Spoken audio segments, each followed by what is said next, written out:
It is the latest model of the KLN series sporting the high-end firepower of the new, but the color scheme of the old. It is KLN03 Maasai Laibon, with a kit of melee trap, Hyperbeam, Gatling, biped legs, and the leg ability of Nest, which reinforces any active traps placed against the enemy's side while charging Metaforce. Now, as the latest model and installment in the KLN series, Maasai Laibon may look physically similar to its predecessor, Maasai Moron, but instead packs much more heat across the board with the color scheme much more iconic to the series as a whole.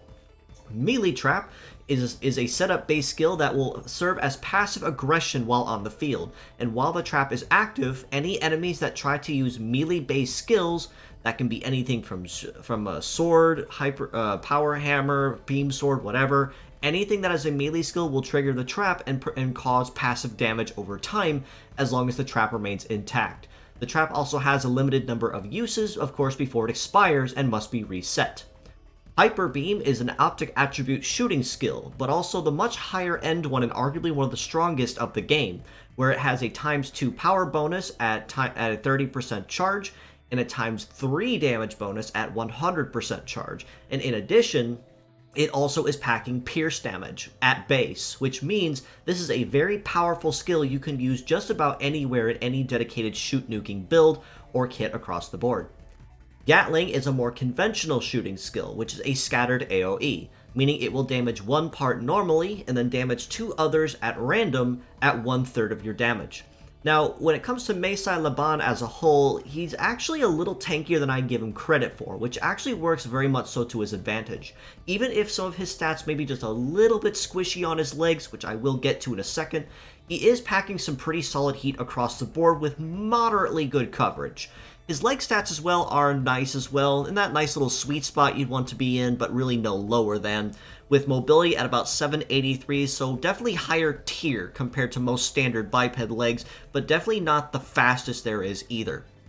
In addition to this, with a melee resist of 711, isn't too bad really, but it does mean that he is going to be moderately squishy from anyone that is incoming using melee attacks, but of course he will make up for this very easily with the 1283 shoot resist. An evade of 812 isn't too shabby either, which unfortunately means he will have a chance to occasionally dodge something every here and there, but it's not going to be his particular strong suit.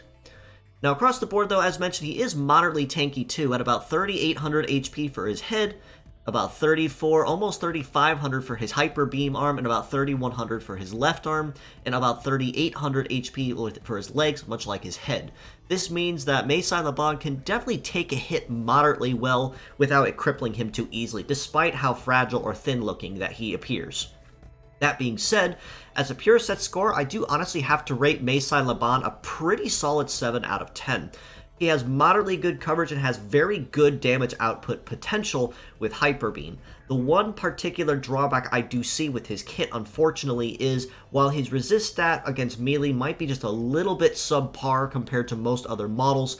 his Hyperbeam arm does kind of require him to be Metaforce reliant, and he really doesn't have a lot of Metaforce sustained by himself, which means it's going to be difficult for him to use Hyperbeam efficiently the first couple turns of battle. Now, he could spin this, where he could maybe use Gatling a couple of times and then use Hyperbeam as a finisher skill to generate some Metaforce charge, especially if he's paired with a Hunter or Sniper nature metal. But in all other situations, while he does pack the damage potential, the Metaforce sustain requirement to maintain it is something that he does kind of fall short on. But, to his advantage and to his credit, however, his head and his leg ability actually do work moderately well together, which means that while he's taking that time necessary to build up that required Metaforce sustain, he can essentially stave off any incoming melee attacks, which may cripple him moderately quickly, or even discourage them from being used at all.